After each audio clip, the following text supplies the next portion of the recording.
आपको जो पहनना है आप अपने मन के हिसाब से पहनते हैं और इस देश में वैसी आजादी है, तो फिर लड़कियों को ये क्यों ना आजादी हो अगर वो स्वेच्छा से हिजाब पहनना चाहती हैं? आजादी है तो फिर लड़कियों को ये क्यों ना आजादी हो अगर वो स्वेच्छा से हिजाब पहनना चाहती हैं? कोई बालिका स्वेच्छा से हिजाब नहीं पहनती है।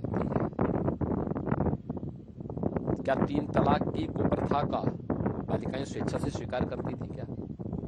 थोड़ा पूछो तो ना उन बेटियों से, उन बहनों से पूछो तो।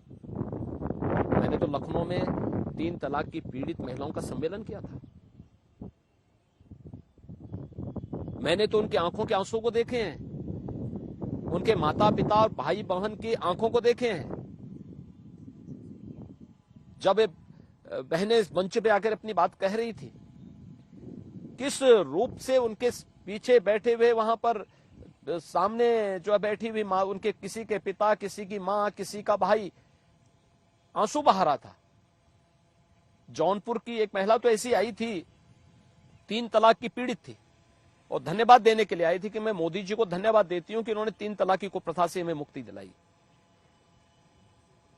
बाद में मैंने पूछा भाई कि कोई और बोलना चाहता है, तो 2 बालिकाएं और आई।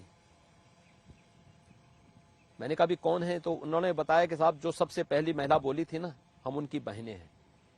तो मैंने कहा आपको क्या परेशानी है?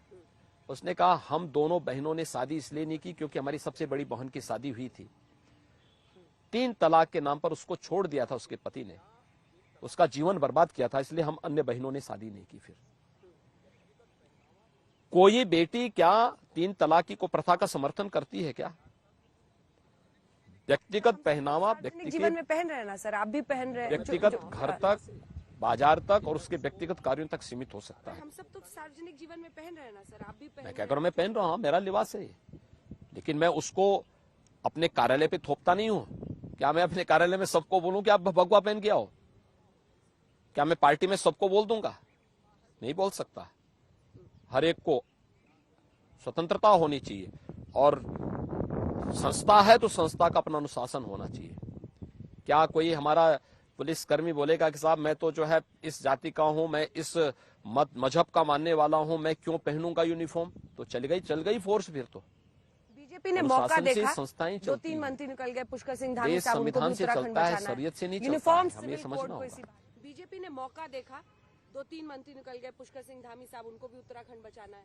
यूनिफॉर्म सिविल कोड को इसी बहाने पुश करने की बात करें।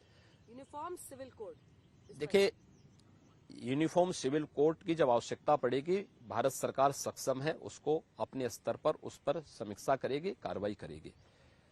लेकिन मेरा ये मानना है हम भारत के संविधान के प्रति, बाबा साहब भीमराव अंबेडकर के द्वारा प्रदत्त संविधान के प्रति पूरा सम्मान का भाव रखें और भारत की व्यवस्था को संविधान के अनुरूप चलाएं। इसको शरीयत से चलाने या किसी व्यक्तिगत कानून से चलाने का हम लोग प्रयास न करें।